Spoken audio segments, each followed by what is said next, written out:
மறைக்கப்பட்ட உண்மைகளை வெளிச்சத்திற்கு கொண்டுவரும் உங்கள் மக்கள் வெளிச்ச செய்திகள். வணக்கம். ஸ்ரீ மகாலட்சுமி வல்லப கணபதி ஆலயத்தின் 4ஆம் ஆண்டு வருஷாபிஷேக விழா கோலாகலம்.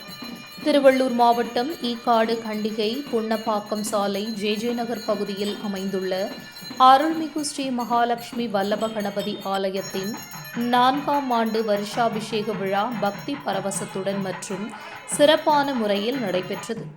விழாவையொட்டி கோமாதா பூஜை, கோ பூஜை, விக்னேஸ்வர பூஜை, கலச பூஜை, கணபதி ஹோமம், பூர்ணாஹூதி, கலசாபிஷேகம் மற்றும் சங்காபிஷேகம் உள்ளிட்ட சிறப்பு வழிபாடுகள் நடைபெற்றன.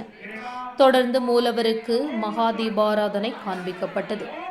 இந்த நிகழ்ச்சியில் நூற்றுக்கணக்கான பக்தர்கள் கலந்து கொண்டு சுவாமி தரிசனம் செய்தனர்.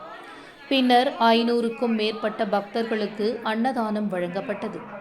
விழா ஏற்பாடுகளை கோவில் திருப்பணி குழுவினர் J Kumaravel, V Karuna Mallika, Sudharani Krishnamurthy, V Selvaraju Alli, M Dakshinamurthy, Usha, M Muthu Vijaya, S Kumanan Vijaya, R Chandran, S Vinodkumar, S Unnikrishnan Vasanthi, P Munusamy Nalini, A Balakrishnan Chitra, P Srinivasan Savithri, G Babu Amudha, P Ravi Hemavathi, S Senthilkumar Shanthi, N Rani, S Ravi Meerabai, S Balachandra Jothi, C Lakshmanan Shyamala, M Sathish Saranya, E Murthy Usimalli, P Sivabalan Vemila, S Rajasekar Bommi, A Ramu Vanaja, M Palani மற்றும் பி பன்னீர்செல்வம் ஆகியோர் சிறப்பாக செய்திருந்தனர்.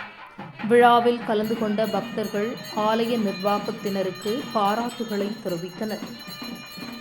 செய்திகளுக்காக திருவள்ளூர் மாவட்ட புகைப்பட கலைஞர் புருஷோத்தமன். நன்றி.